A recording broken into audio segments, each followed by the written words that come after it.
Les supporters n'avaient pas pu suivre leur équipe. Ça fait quasiment 2 mois, même plus de 2 mois, que l'équipe de Bastia n'avait pas joué à domicile à Furiani. Les supporters bastiais ont donc retrouvé leur stade fétiche. C'est un reportage de Xavier Giraudon avec Rudy Flochin et Manu Delpozo.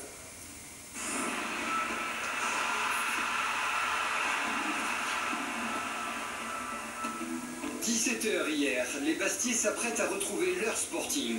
Pour la venue de Nice, on a doublé les effectifs de CRS et on compte une trentaine de stadiers en plus.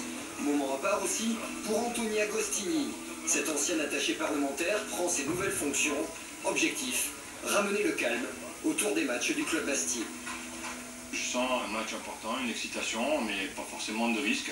Maintenant, nous, on est obligé de se mettre la pression parce qu'on revient de loin, hein, donc on a tout à prouver. Car en cas de nouvel incident, le club se verrait retirer 2 points au classement. 18h, le bus niçois arrive sous bonne escorte et par un itinéraire désormais sécurisé. 18h30, les Bastiais sont de retour à Furiani. Ça fait du bien, c'est bien de jouer à la maison déjà. Et pour ces retrouvailles, 80 jours plus tard, les supporters font fort. Sur ce tifo est inscrit « Jamais personne n'empêchera le soleil de se lever à Furiani ». Pas d'incident donc, mais en fait de match d'entrée, Neil Maupay s'écroule. Si son maillot se déforme, c'est qu'il y a bien faute d'Arec. Bastia s'en sort bien sur ce coup-là. Nice domine déjà, plus fort dans l'entrejeu. Ouverture d'Abriel pour Maupay. Landreau s'envole pour sortir ce ballon du bout du gant. Son premier arrêt à Furiani comme gardien du Sporting. Bastia doit attendre 20 minutes pour enfin se lâcher. Centre de Yatabaré, double intervention de Grégoire Puel. Un contrat amateur à Nice, 21 ans dans quelques jours.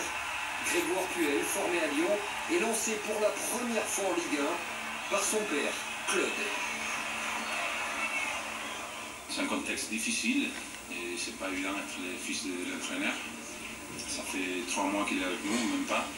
Il a joué un match, on dirait qu'il avait 50 matchs en Ligue 1. Jusqu'à maintenant, c'était un attaquant. Il est latéral depuis 1 mois et demi, donc c'est très récent. Mais bon, il est déjà bien plus technique que moi. Derrière le sourire du père, la belle technique du fils, qui offre ce très bon ballon à Valentin Esseric. La jeune classe niçoise est toute proche de gâcher la fête bastiaise. 0-0 à la pause, pas vraiment le soir pour jouer les têtes en l'air. Renato Sivelli le sait, pourtant il se rate 10 minutes après la reprise. Anthony Modeste récupère, mais sa frappe est déviée par le retour de Grégoire Puel. Bastia a laissé passer sa chance, car la suite est niçoise. Esseric et Boteac multiplient courses et dribbles. Le Sporting plie, mais Michael Landreau veille encore. 61e minute, un plus très loin de son meilleur niveau pour Colossier-Jacques. Au deuxième poteau, Abriel remet de volée pour Neil Maupay. 1-0 pour Nice.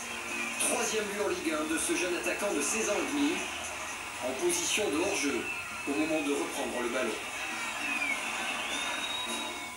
Encore une fois, on va dire qu'on se plaint, mais bon, le but est hors jeu, on a une barre, voilà, donc bon, c'est pas facile. Pas facile, toujours plus dur même. Devant l'impact, le rythme des Niçois. Éric Boteac, intenable, croise ici trop sa frappe. Et pourtant, Bastia est tout près de sauver le point du nul dans les arrêts de jeu, coup franc de Roten. Mais la tête de Claudio Beauvu passe à côté. On a tenu en fin de match, on a bien défendu et c'est passé encore une fois. Encore une fois, Nice s'impose à l'extérieur. 22h, le public quitte Furiani dans le cadre. On va pas se maintenir avec 26 points, donc voilà, il va falloir changer quelque chose et surtout faire tourner le compteur. En coulisses, le Sporting a mis de l'ordre dans ses tribunes. L'équipe, elle, reste toujours sous pression. Nice, 4e du classement, il continue son magnifique parcours et les supporters niçois qui n'avaient pas le droit de se rendre à Furiani pour des raisons de sécurité, eh bien, se sont déplacés pour accueillir les joueurs du gym à l'aéroport. Ce sont des images qu'on voyait souvent avec les supporters de Bastia qui venaient pour féliciter leurs joueurs lorsqu'ils faisaient de bons résultats. Là, c'est à Nice que ça se passe avec donc 200 supporters de l'OGC Nice qui sont venus embrasser le président River, vous le voyez, mais aussi les joueurs après ce magnifique résultat. Et ensuite, il y a une grosse rivalité avec Bastia, donc et l'interdiction aussi de se déplacer. Voilà, grosse ambiance donc à l'aéroport de Nice-Côte d'Azur, c'était cette nuit, tout s'est bien passé à Furiani avec un record d'affluence, 0 incident malgré le but hors jeu, ça aussi c'est une belle victoire pour les dirigeants bastiais. En même temps, tous les supporters des équipes adverses n'ont jamais le droit de se déplacer nulle part, c'est sûr qu'il n'y a pas d'incident, mais c'est un peu comme limiter la vitesse à 0 km/h. À un moment, il va falloir peut-être essayer de penser à des choses, à inventer un peu. Ponctuellement, oui, mais enfin, les problèmes de Furiani, les problèmes de Furiani, c'est les problèmes de Bastia, c'est pas les problèmes des supporters niçois. Non, mais Bastia-Nice, c'est quand même d'accord, mais c'est pour ça que les supporters l'année, niçois seraient punis de ce qui se passe à Furiani. Il y a encore une erreur de juge de touche, encore un but hors jeu, accepté qui n'aurait pas dû l'être. Une image du Parc des Princes.